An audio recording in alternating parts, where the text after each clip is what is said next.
Hey guys, it's Candace. And it's Elena. And you're listening to Cousins on Crime.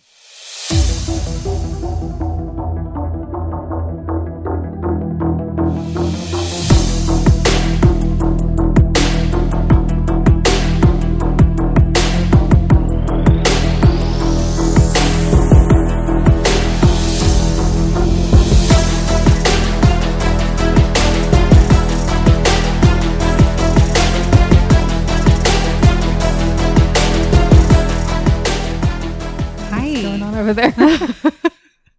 You got a fly in your mouth or something like that. No. Oh, man. I like your cup, your tumbler. Yeah. Who gave you that? Just someone special. Yeah, me. Yeah, me. It was you, Candace. It was me. It was Uh-huh. me. It was me. It has butterflies. This is butterflies. And I'm drinking iced coffee. I had mine this morning. Well, I did. Well, I had my hot coffee this morning.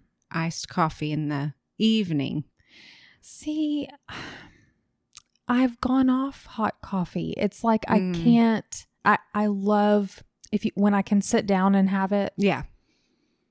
In a quiet place or just relax and have it. It feels like a ritual. Like cozy. Yeah. But you can't do it when you're. I can't do that really in the morning rush of everything. Yeah. I guess I could make me some coffee when I got home from dropping the girls off at school. Okay, yeah. But I'm so eager to get to my computer and answer emails and all that stuff. Well, just have it ready when you get home and then pour That's yourself a cup and sit down. That's a good idea. I start my day, whether I go to the gym or not. After I will have a hot cup of coffee and read my Bible and devotions for the day, and then I start work. So this is Lifestyles with Candace and Elena. Yeah. Did you need some inspiration? Oh man. Yeah. It snowed. It did. It snowed in Texas, and we do usually get some snow every year, like flurries or sleet sometimes. Yeah. But it snowed quite a bit, and we built a snowman. Yeah. Did the girls sing the song? Yeah, we all did. Okay. We all sang it. He had grape eyes. Aw. Yeah, I saw the pictures. He had a I was going to say a corn cob nose. What is that? He had a carrot nose. Okay. And we tried to use gummies for his mouth, but they wouldn't stay. Oh. They just kind of froze and got wet. And because our snow was like slush. It was kind of like slushy. Right. So we used a piece of grass. Oh, well, that'll do. That'll do. Yeah. He was cute. Yeah. I asked Grayson if he wanted to build one, but he's too cool. Oh, so yeah. He's like, not this year. Like, I'll go outside and watch you make one. Okay. I'm not doing that. He used to be so fun. I know. No. Maybe he'll come back around. Yeah. Someday. Well, speaking of snowmen, this has nothing to do with that. Oh, okay. The case that I'm going to tell talking you. about snowmen. This does take place in Colorado. Oh, so it does snow a lot there. Cold vibes. Yeah. Okay. But it's going to definitely chill you to the bone because it's a very gruesome case. I don't know why I've been doing really gruesome cases lately. Didn't we just do a Patreon episode that was pretty gruesome? Yeah. I don't know, but let's just move on. You just like to do this to me where I have to tell you to stop talking. So it's not as bad as Peter Curtin. So okay. I promise you that much. But just a trigger warning here. Some details that we'll talk about in here are just ghastly. So yeah, here we go. Late one night on February 27th, 2021, police were called out to the Blue Heron boat ramp, which was one of the entry points to the Colorado River in Grand Junction, Colorado. First responders pulled up near the boat launch to see a sinking car in the water. Oh, just off the shore. Okay. Hold that thought. It's February in Colorado. Yeah. So the lake wasn't It iced wasn't over? Not there. No. Okay. Because so there's body cam footage Oh. and I'm gonna post it in the show notes, and Cool. you will be engrossed Oh. in the scene. I mean, almost everything is documented in the body cam footage. Whoa. I mean, except for the murder itself, but it's chilling. Okay. So after you listen to this episode, click on it and watch it if you've got like an hour. So yeah, there's this car sinking just off the shore, and the owner was standing on the bank with no pants on. What? Yeah. 19-year-old Brian Cohee Jr. laughingly told police that he'd accidentally backed into the water. Oh. And before he realized what trouble he was in, it was kind of too late and the car was filling up with water. So his pants got wet. That's why he had no pants on. When asked how he managed to get into such a precarious situation in the first place, he said that he took his car out for a drive to clear his head and ended up pulling into into this area near the river. And he backed his car down this ramp. The officer asked some additional questions, trying to figure out why the car was in the position it was in. Like, why didn't you just pull over and just park there? Yeah. And he was like, well, it was a full moon and I wanted to see. He didn't talk like that. I don't know why I just talked like that. I was like, did I just hear that right? Sometimes it slips. I can relate. He said it was a full moon, and he backed his car in so that he was kind of on an incline and he could see up into the sky. Oh, okay. The officer's like, right, okay. Yeah, I get Sure. it. I get it now. By now, Brian's parents had arrived to see just what a pickle their son had gotten into. Brian was different. He was on the autism spectrum, and he had some other things going on too. In fact, Brian's mom, Terry, told police officers when they were there, this is exactly why I didn't want him driving at 16. Oh, wow. Stuff like this. Yeah. And he's 19. He was a good kid, but maybe he was a little immature for his age. And so she just thought, this is why we can't have nice things. Body cam footage of the night's events shows an officer asking Brian some questions, who at this point is now sitting in the passenger seat of another vehicle because, well, he doesn't have pants on and it's freaking cold. Brian was joking with this officer about how embarrassed he was about all this, his car sinking, his panties flapping in the breeze. And the officer probably felt a little sorry for him. Brian was dismissed from the scene to go home and get dressed. And his parents stayed behind to make sure, they were able to get the car out of the water, probably sign some paperwork and, collect this invoice for the tow truck. Right. Actually, multiple tow trucks had to come out. I'm sure. One couldn't do it. That's a big job. I mean, even though the car was a sedan, it didn't want to come out at first. It was like wedged in there. Oh, already. But, yeah. With a little finagling, they were able to get the rear secured and slowly work the cable until the car began to emerge from the water. And that's when they saw something that changed the whole vibe. Oh, there's another part to the story? There's a whole nother part to the story. I imagine police officers got a lump in their throat about this silly kid who got his car stuck in the Colorado River, who they let leave the scene. No. Who might not be a silly kid after all. Oh, no. The officer walked over to Brian's mom, who was watching this vehicle recovery effort from the warmth of her car. And she rolled down the window, and the officer asked her if Brian was injured. Oh. Before she left, that he could tell, that she could tell.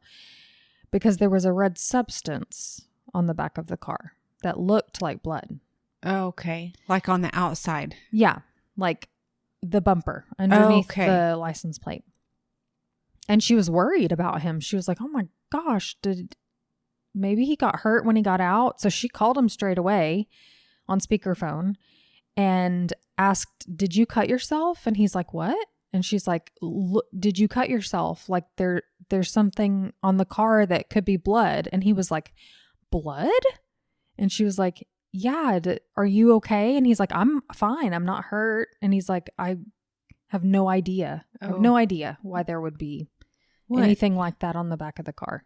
He sounded just surprised as everybody else. Well, it was the wee hours of the morning, and they had finally retrieved the car. So Brian's parents had it towed to their house to let it dry out, and maybe they could salvage it, or at least the possessions inside of it. Okay. I guess it wasn't too concerning to the officer at the time. He just thought, I'm tired. Like, my shift is over. No, if that red substance wasn't there before, let's check it out. Right. Yikes. Well, the next day, Brian Sr., Brian's dad, went outside to assess the damage to the car, and the car was, of course, in a right state. There were bottles and cans and in the floorboards. You know, it looked like a teenage guy's car. Okay, right. Not to mention it was now waterlogged. So he started cleaning out the back seat. Then he comes around to the driver's side and opened the door, and he saw a wallet sort of wedged between where the driver's seat and the door would have shut. And he knew it wasn't his son's wallet. So he opened it and found the ID of a man named Warren Barnes. Okay. He didn't know Warren Barnes. He calls up Brian and says that he found this wallet. And he's like, oh yeah, I found that at the boat ramp when I was there, looking at the moon. Brian Sr. opened the glove box and water came pouring out. And he's collecting some other things. And there's this big old knife in there. No. And so he calls up Brian Jr. again. And he's like, okay, explain the knife.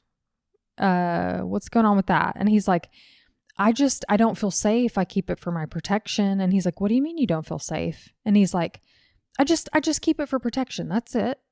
And he didn't really elaborate. That was what he said. Okay. He had an answer for everything? Yeah, he did. Brian Sr.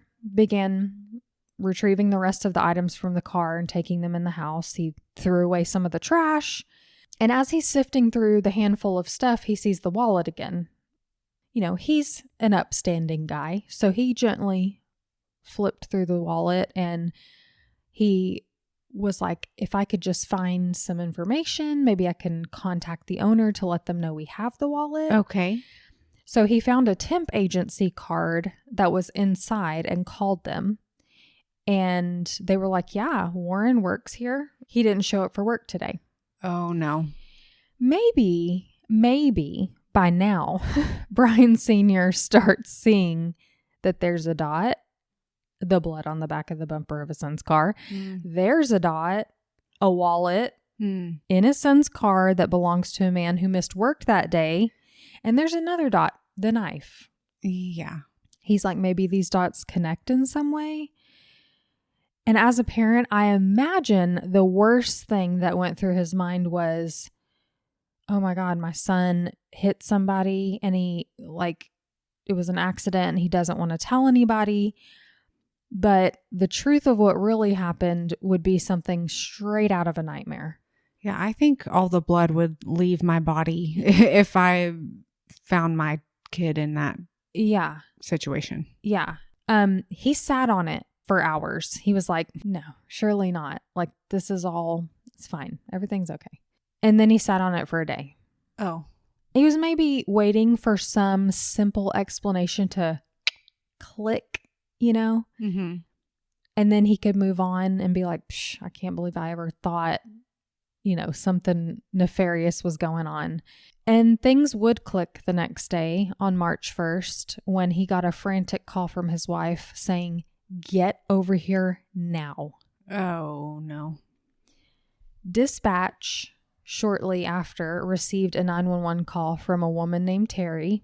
Brian's mom, who said she had just found something really disturbing in her son's room and she needed police to respond immediately. Ooh, I got chills. Post haste. The operator on the other line calmly asked what she found. She hesitated and almost in a whisper said, "I think it's a human head." No. And the operator said something like, "What makes you think it's a human head?" And she said, "Because I saw an ear." An ear? Mm-hmm. She just saw the ear and then called 911. Like, ugh. So she goes on. Okay. The dispatcher asked, "Well, was it bloody?" And Terry said, "Do you want me to take a picture of it? Oh, Can no. you just please come out here? Please, just come out here." And he's like, "All right, we're sending someone." And she stayed on the phone with him and continued to speak with the dispatcher and told him that her son was really fascinated with morbid things, which obviously was concerning to her, but she just thought, well, he wants to be a crime scene investigator. Oh. So she more of justified it like he's got You want to see the best interests. And perhaps this, those types of interests are educational things for him. So she didn't think anything of it. And as she's having this conversation with him, Brian pulls up into the driveway. And I'll refer to Brian Jr. as Brian and Brian, his dad, as Brian Sr. Got it.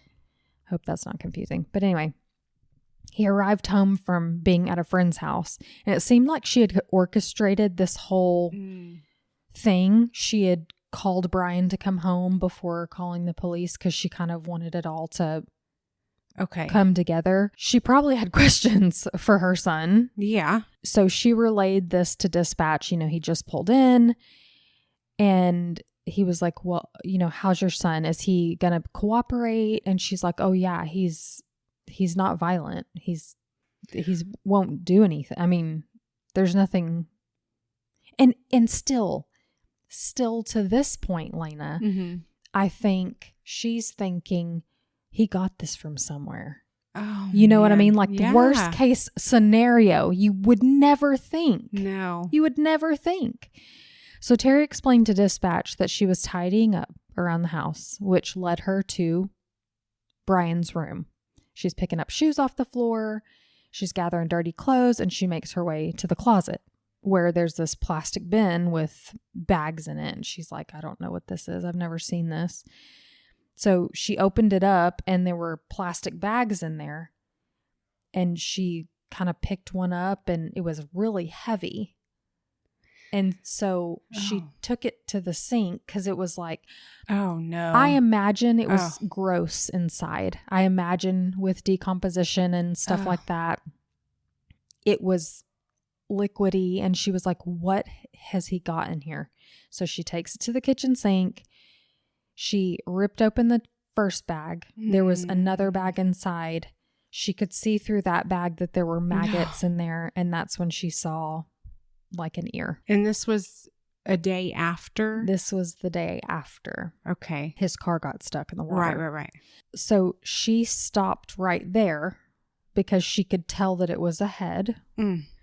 And she couldn't bring herself to open the other bag. Well, she's like, who could? I assume that's what it is and I'm calling the police.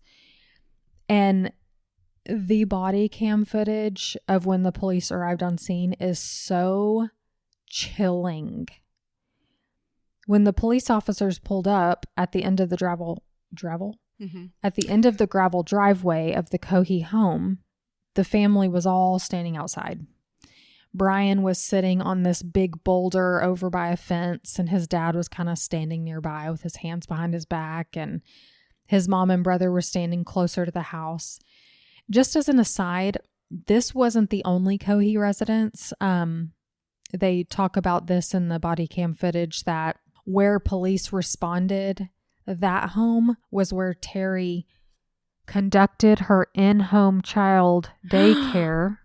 But apparently there was another place that they lived down the street. Wow. Because the dad was telling them about how he cleaned out the car and everything was at that house. What? That's right.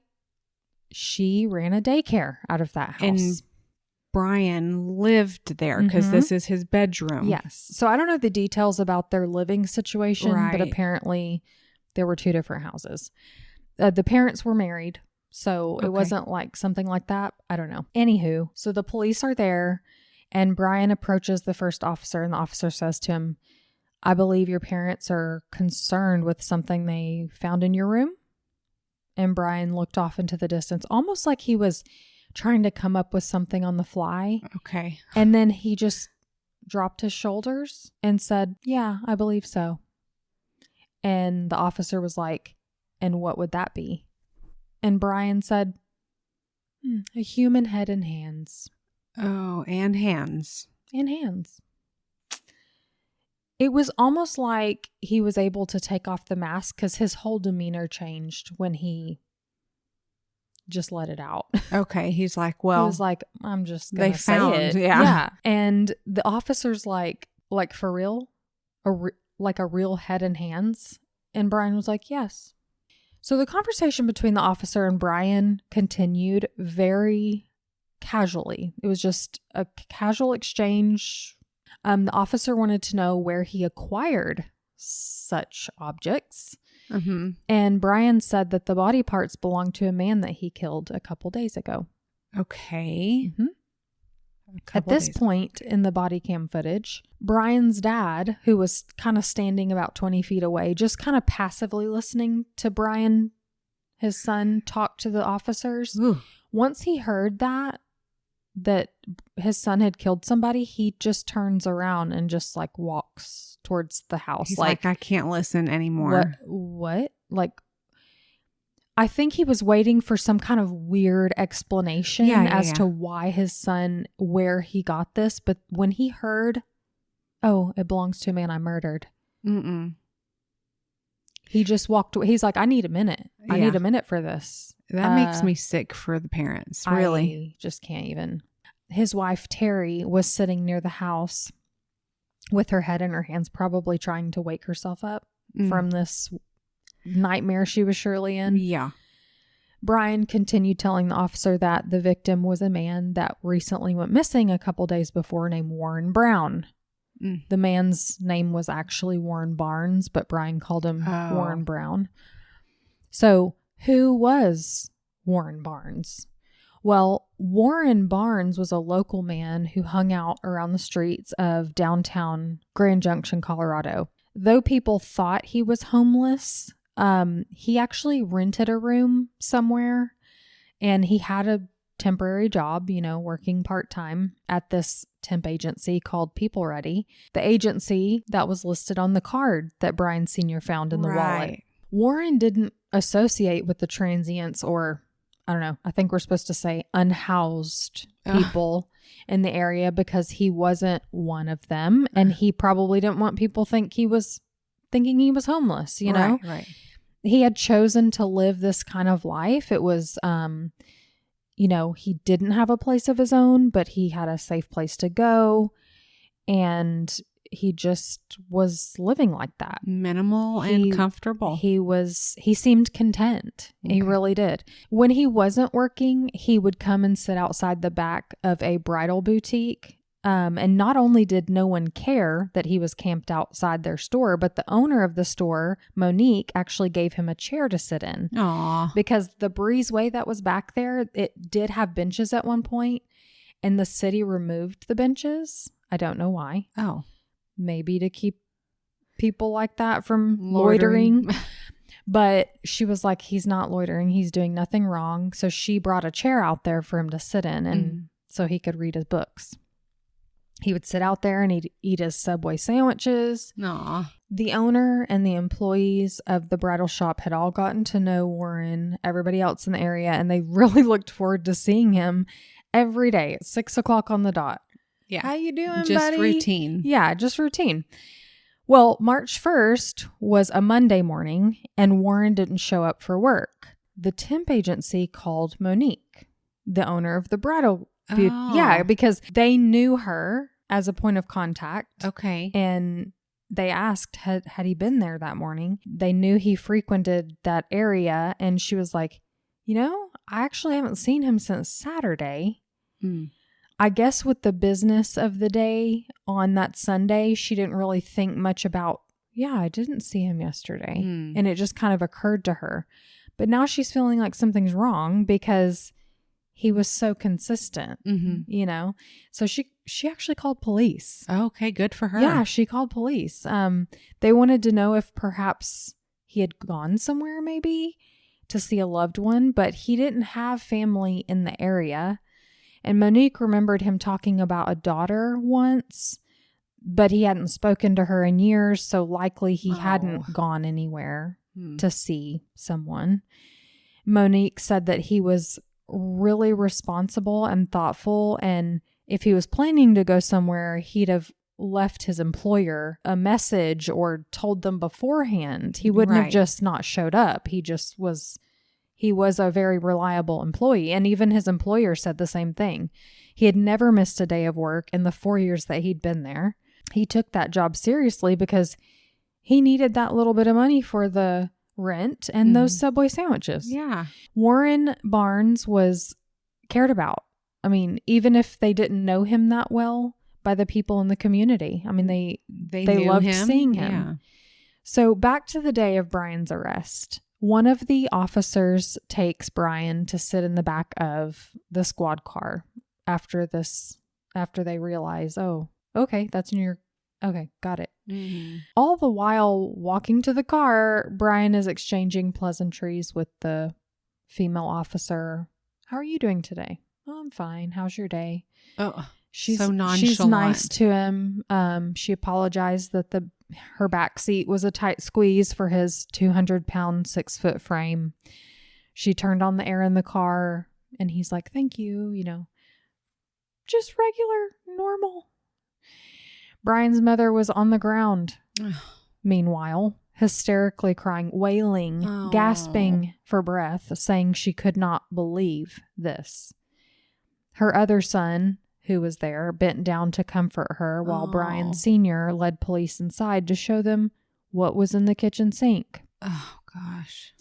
The male officer followed Brian Sr. into the house and through to the kitchen, where he saw a tea towel covering a bag in the sink. He lifted up the towel and peeled open the outer plastic bag, quickly confirming to Brian Sr. that he had seen what he needed to see. Yep, I see it. And he just walked out of the house. So they called the crime scene unit, and Brian was taken from his home to the station for further questioning. His parents and brother followed in their car to the station. Oh, okay. Now, on the way to the police station, Brian spoke with the female officer, again, just casually talking. He was nice. He was calm. He said, "What time is it?" Oh. She said, "Oh, it's 2:30 p.m. And he was quiet for a minute, and then he goes, "Oh, it was over there, under that bridge." And she said, "What?" He's like, "Yeah, it was over there under that bridge. That's where I killed him." Oh, chilling. Turns out that underpass where he murdered Warren Barnes was right next to the police station. No way. Just right there. Oh my gosh. She radioed officers and was like, just swing by there before you come to the police station, because they were all en route, Yeah. Oh, Lord. There it was. I mean, the obvious crime scene. How did they know? Well, it wasn't just the blood that tipped them off. There was an arm. No. What? And as they rounded the corner to the other side of the massive concrete columns that hold up the overpass, they saw another arm and maybe a leg, or at least it looked like a leg, they thought. Just scattered about.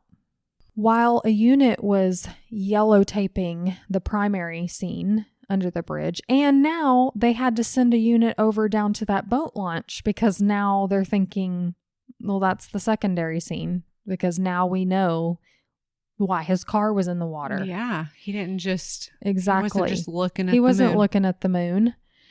So back at the station, Brian is detailing his crime. And here's where it gets nasty. He told investigators he was curious about what it was like to kill someone. Oh, man. Brian told police that he'd always been curious about it, what it would feel like. He had read about Ted Bundy and Ed Kemper. And oh, man. he was just like, I'll probably do that someday. And tonight was the night. He was like, I'll choose either a sex worker or a homeless person so that I won't get caught. Like, nobody will notice they're gone.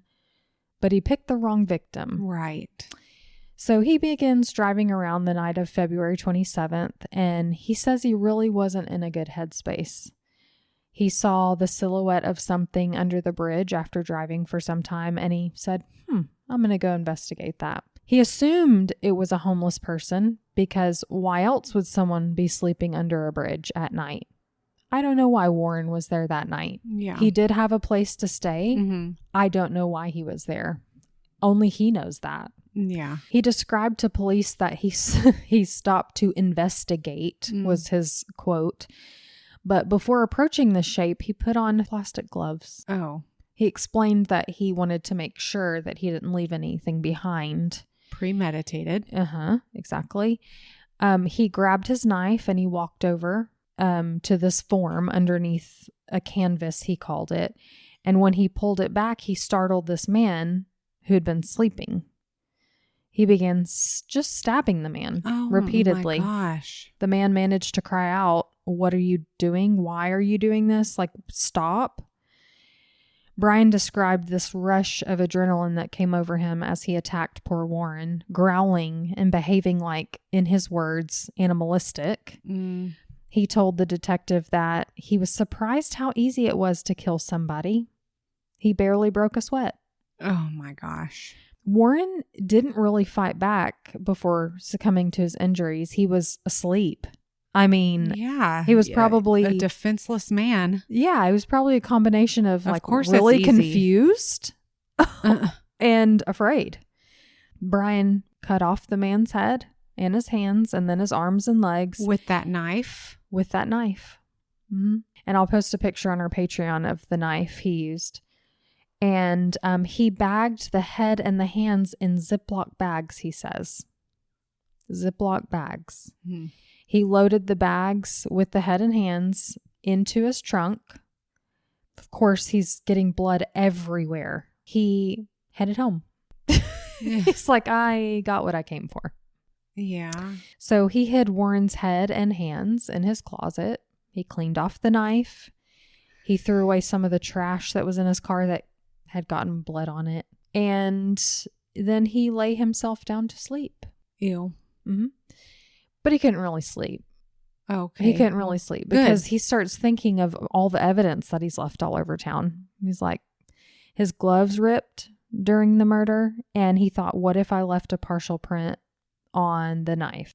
And so then he gets up and he goes to wash his clothes again. He had thrown them in the washer. They washed and he's like, I'm going to wash them again just to make sure all the blood's out. Wow. And he remembered that he'd left the rest of Warren's body under that overpass. Okay. So he decided to go back and get the rest of the body and dump it in the Colorado River. That's when he backed down the boat ramp so he could dump the body. He opened his trunk. He pushed it out. He got it out. Torso. So the torso. I don't know why he left the arms and legs. I don't know. Mm-hmm. I don't know why he left the other things behind, why he didn't just take all of it. But things went pear-shaped because he couldn't get his car that doesn't have 4-wheel drive up that steep boat ramp. Oh. So it just kind of rolled back and started sinking in the water. In another room at this point, Brian's mom and a detective were speaking about, Brian being diagnosed with ADHD in middle school and acting out in school. Nothing like violent, but pestering kids, just to get a rise out of people. He displayed antisocial behavior and also had depression. And the doctor diagnosed him with autism and alluded to probably needing further testing for possible psychosis. Okay, I would say so. He was showing signs. Definite psychosis now. Yeah, he was showing signs of concerning behavior. Brian's mom called around the greater Grand Junction area, but there weren't any doctors willing to see Brian. I don't know why, but that's what she says. That's what she told investigators, that she was referred to someone in Denver. Oh. So I don't know if their area didn't have any of those specialists or whatever, but she was referred to Denver.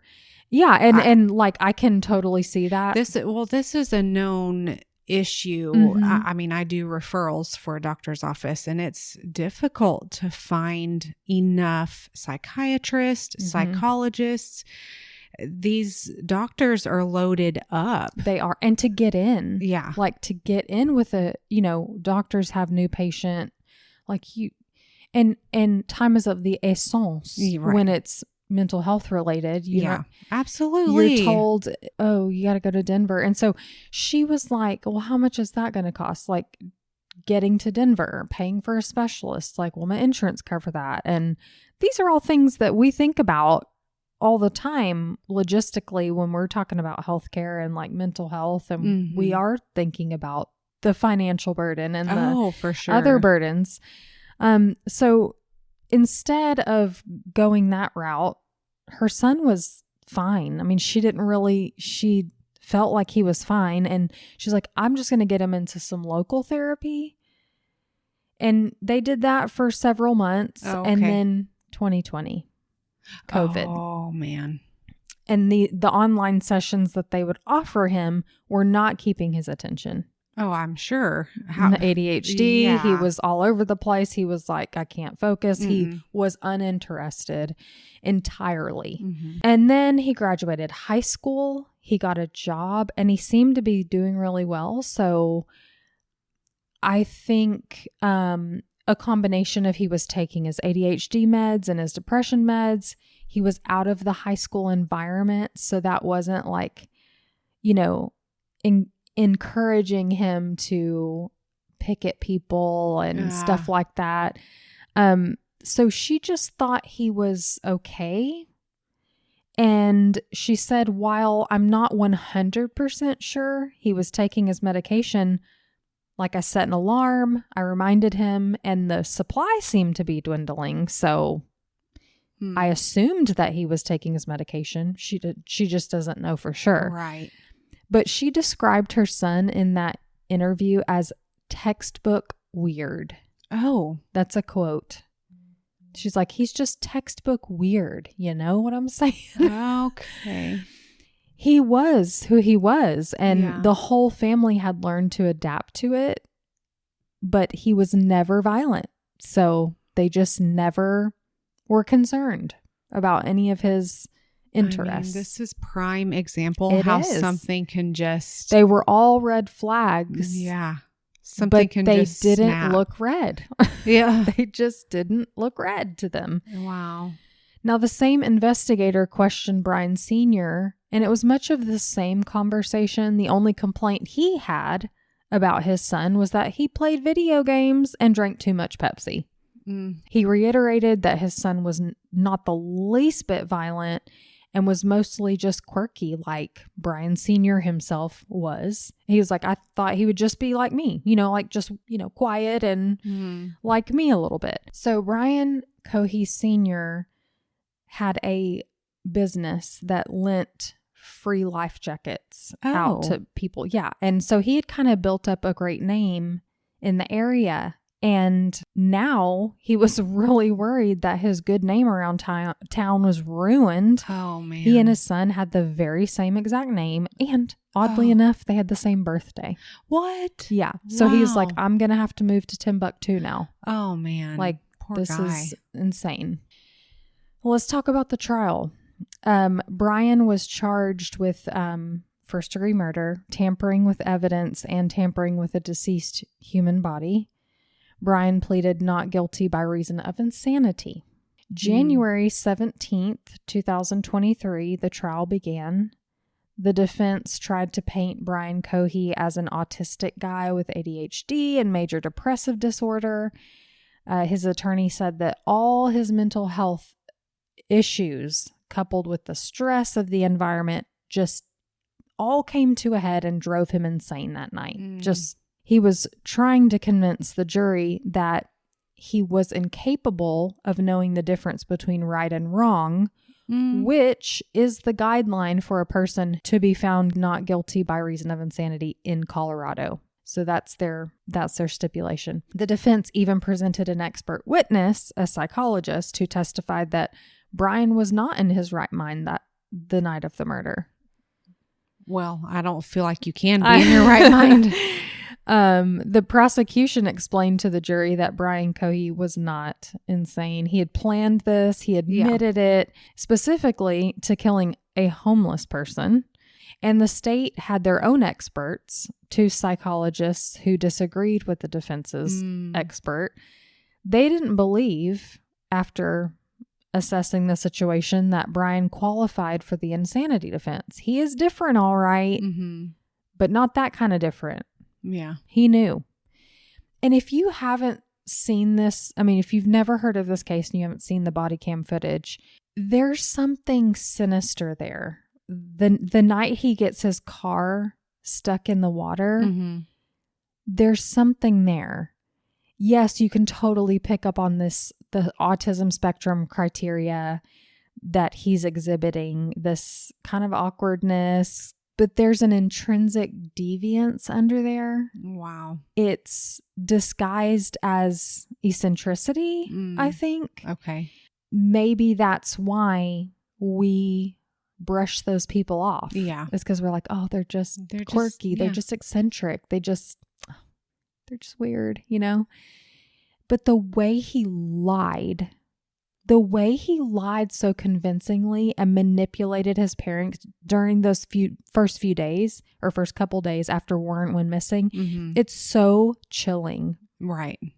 And then when he's confronted about the head and hands, this rationality comes over him and he knows the gig is up. Right. He's like, I'm just going to admit it. Yeah. Because it's that rational side of him. It's wild. It is just wild. You've got to watch the video.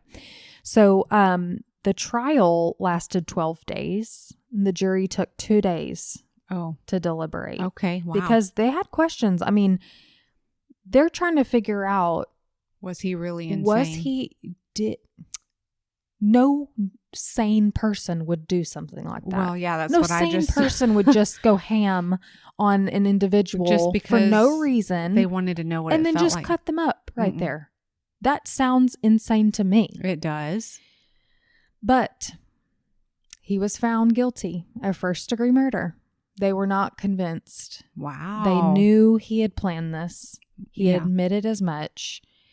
And they also found him guilty of tampering with evidence and tampering with a deceased human body. Those charges as well. Well, and he knew right from wrong because that's why he thought, need to go, I can't sleep. I need to go get rid of the body. I mean. That's it, is he was thinking about all the ways he probably left evidence behind. You know, he lied about, blood on the back of the car? And you have to think that a lot of that got washed away. That's like what, the blood that was all in there. You have to imagine how much blood there was. And it probably got significantly washed off of the car when it went into the water. And then there's amazing that there's still red substance on the car when it comes out. Mm-hmm.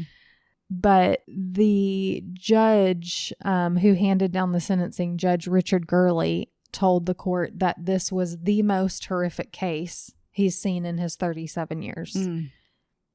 He was in law enforcement and he is now a judge, and he's like, this is it. This takes the cake. Wow. In Brian's interrogation, Brian mentioned that he thought he might get 15 years. Oh. He's like, what am I going to do? He's like, what am I going to get for this? Like 15 years? Oh, maybe 20, because it's murder after all. Brian was sentenced to life in prison without the possibility of parole. He will never be accepted into a program where they let you go shopping on Christmas. Well, how do we know that? How do we know? How do we know that? Yeah, if you haven't listened to that episode, it was a couple weeks ago, the murder of Mary Ellen Diener. Anyway, I imagine that Brian is going to do pretty well in prison. I think he's enjoying himself. You might be right. I think the other inmates will find it fascinating that he cut somebody up, Right. And perhaps some might even admire him for something like that. I can see that. And, for someone who had few close friends and played video games and was a little bit odd, and he might really relish in having this admiration. And I think he might enjoy embracing that deviant side because now he's got something to talk about. Right. With all these, he can learn from other people, like, what was your crime? I bet he's so interested in everybody else. Why everybody else is there. Yeah. And honestly, like, I think he's probably. No, I can totally see that. I mean, I don't think he will be violent again. I don't think that he will start attacking inmates and stuff because he rationally knows. Yeah.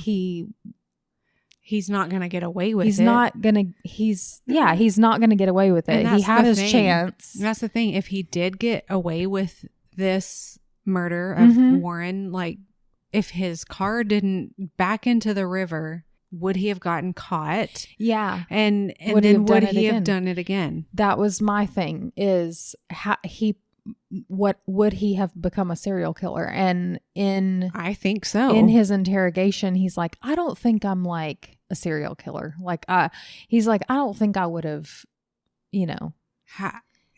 Wow. I know. It was like he just wanted to see what it was like. He just wanted to try shrimp because he never tried it before. Well, did he say how it made him feel? Like, yeah, he said it was easy. I mean, he just couldn't believe how easy it was. And it's just like my heart breaks for Warren's family just to know that he was living like that at the time and didn't have a close relationship with his family, his daughter. And I imagine that there's a lot of guilt and I don't know. I mean, who knows what their family dynamic exactly. Who knows what the dynamic was and who knows the situation, why he chose to live that way and not near his family and be close with his family. But whatever the reason, he didn't deserve absolutely to go out like that. No. He deserved to be able to just live his life. And, the people in the community were just stunned that something so horrifying could happen to someone so gentle and kind. Aww. And they set up a memorial in that breezeway where he used to sit. I love that. People would bring there was a photo of him there and people would bring flowers and they just came to pay their respects. And so sweet. Yeah. So, I see unhoused individuals a lot and I always wonder how they got here. Yeah. I don't go, ew. No. I just think, I wonder what's their story. Yeah. And of course I'm a skeptic. So I'm like, look at their North Face jacket. Oh, I think a lot of people think that. Even on Facebook the other day, I saw someone complaining about a guy panhandling, asking for money, but he had an iPhone in his hand, and how dare you, But I'm like, family members give them, or there's maybe so many. He lost his job.